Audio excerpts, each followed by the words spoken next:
Hey y'all, it's Miss Katie. Welcome to Heritage Ways. You're here in the kitchen at Heritage House, and I'm going to cook for you today, but if you have heard of this recipe, you win the prize, because I have read cookbooks all my life. I love reading them, and I have never found anything like this.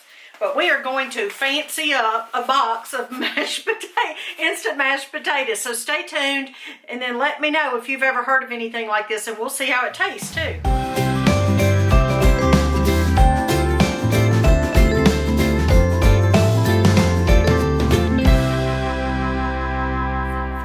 Katie. Welcome to Heritage Ways. This is where we honor home, celebrate heritage, and spread hope. I love to cook. I love to feed people. It's my love language. And last fall, I purchased through eBay with some money that's two subscribers / dear friends sent to me. And I purchased two to three people's heritage collection. Their Granny's recipes. This is one of those. It's just on a piece of paper, typed, and it tells how to do it. Doesn't even have a name. I'm going to call it fancied up. I don't know what I'm going to call it. Anyway, just says potato casserole. I don't know. The potato casserole is very easy. Now, apparently, the person who wrote this took the potato casserole to her friend after her friend requested it. Because down at the bottom, it says, "How was the pool party? Todd was asleep and Richard came in right after us. We made excellent time as we were home by midnight after leaving your camp at 8 p.m. So, mystery potato casserole cook, I don't know if you're with us anymore on this earth, but we're about to make your potato casserole. Now, you may or may not use instant mashed potatoes. I do. I used to not. In fact, I grew up and never heard of them. I'm being serious. I'd never heard of them. Except, I think I'd heard of them, but I had never eaten them. Like, ever. Until I had, I guess, my second child, and I was involved in the Scout program, and I was introduced to them by some Scout mothers, because we had to cook for a lot of people, and since then, I'm hooked. Now, I don't use them all the time, but yes, I use them. I ain't too proud to use instant mashed potatoes. So, it says to prepare the box. That's all it says. Doesn't say what size. So I have this 13.75 ounce, 18 half cup servings, excuse me, of Idahoan mashed potatoes. You use it according to the box, but in the event that you have some bulk instant mashed potatoes, you might want these measurements. So right now I have got 6 cups of water boiling. Now I use purified water from my Berkey to cook. With 2 1/4 tablespoons of salt, 9 tablespoons of butter. That's a stick and a tablespoon. I'm probably just going to add a whole stick and not the tablespoon here in a minute. And then you're going to need 3 cups of milk. And that makes this entire box. Okay? Now,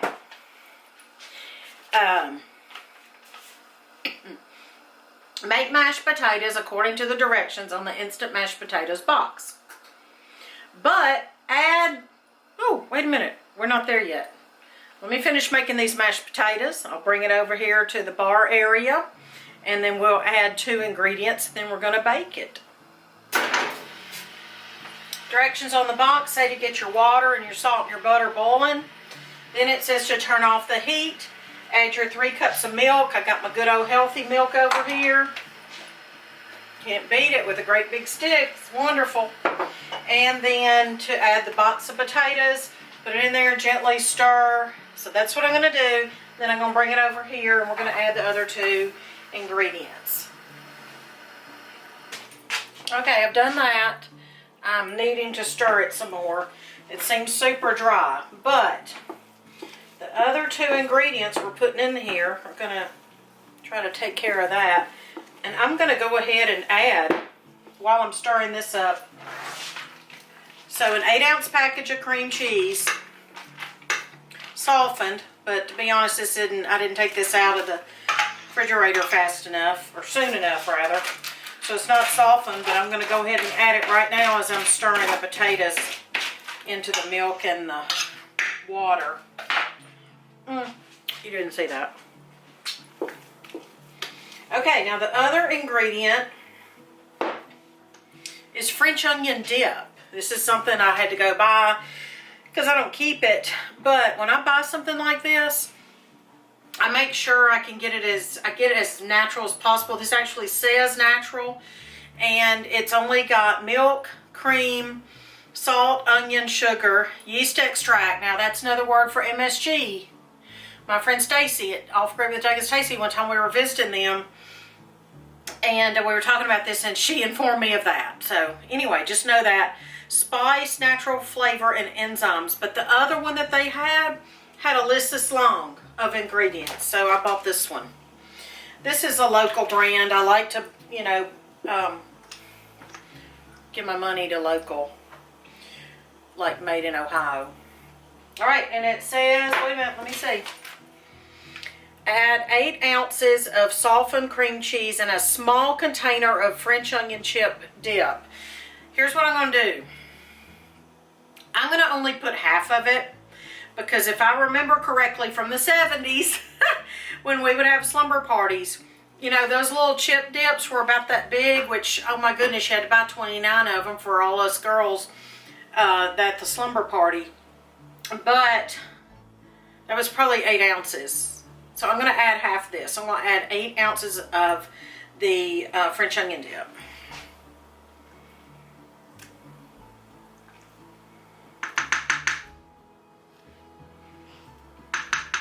To me, it looks a little more like the green onion dip. Do you remember what that was?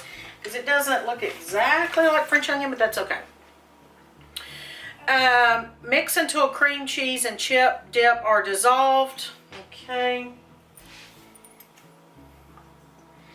I'll use this to get it out of the pan and put it in the dish. Now, while I'm stirring, I'll tell you that I've already sprayed the Pampered Chef stoneware, and I love the stoneware. If you ever, I've seen some in Goodwill as we've been traveling and so forth. So if you ever see some in Goodwill, you should snap it up, and if you have the receipt from where you bought it, you can, and if it ever breaks, I guess this is still the case, but if it ever breaks, you can get another one for free, and I've had to do that.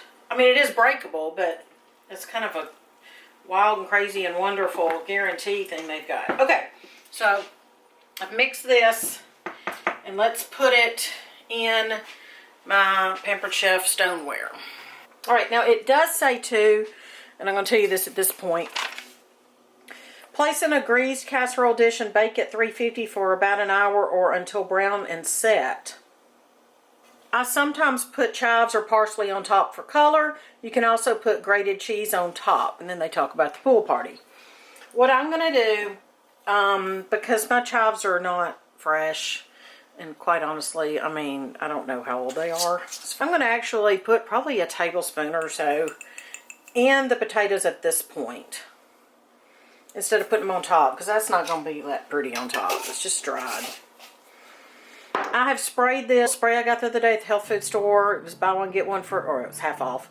Ghee cooking spray, grass fed. So I have sprayed the stoneware with that. So I'm just going to stir these chives up in here, and then I'm going to put this. It's not going to come out easy, so I'm going to. I don't know if you can see, because I can't see what you're seeing right this minute. I got my hands kind of full. My eyes are busy. But when I can't hold a pot up, I use this spoon as a holder, anchor thing. If that makes sense. Like not an anchor, but a helper. All right. Get in there. Because I can't wait to see how it tastes, I'm going to taste it. Or here's another excuse. I'm going to smooth it around here with my spoon, but I don't want to put potatoes in the dishwasher, so, oh shoot, I guess I have to taste it. Oh, that is so good. I make things sometime for a video. Well, this happened once that I made something and it was gross. So, I will tell you the truth if it's gross or not. But this is very good. I'm going to bake it like it says. I don't see that I got to bake it an hour though, but we're going to find out. I'm going to put it in. I've already got chicken and dressing in there for our supper. So I'm going to put this in and then we will see how it tastes after it's baked. Alright, I baked them for 50 minutes at 350. It's not brown on top, but I'm not quite sure if I want my potatoes brown on top, my mashed potatoes. I mean, you know, because there's no cheese on there. They were already cooked. So, let's taste it. Alright, this is probably enough. You can come on. It's okay. Alright, say hi to our friends. Hi. She, by her own choosing, she doesn't care for being in the cooking videos much. She does other things. Right? Right. Okay. You do like to taste test my food. I do like to taste it. She just, we don't, when it comes to YouTube or videos or stuff, we don't make them do anything they don't want to do. Am I right? Yes, ma'am. Okay. So do you want to taste the mashed potatoes? Sure. I'm not going to make you. Sure. Okay, let's taste them. Get a spoon. They're hot. It's hot, so that's the problem. Yeah, it is hot. We're burning our esophaguses. Or, Taste buds. oh, wow. So it's very good and very easy. And you could, that's what I was saying when she walked up. Good grief, this would feed. This would feed, I mean, 12 at least, I would say. But we'll use it for leftovers all week. I think. If you had other foods, you know. If you had other foods, depending on who was eating it. All right, it is very good. Thanks for joining us today, joining me for this unique recipe. She doesn't want to be in the cooking video, but she doesn't mind licking her spoon. Thank you. Food. Yes, it's good. So, thanks for joining us today for this unique recipe. Let me know if you, maybe I'm the only one that's never heard of this, but it's quite interesting. Talk to you later. See you next time. Be blessed. Bye-bye, y'all.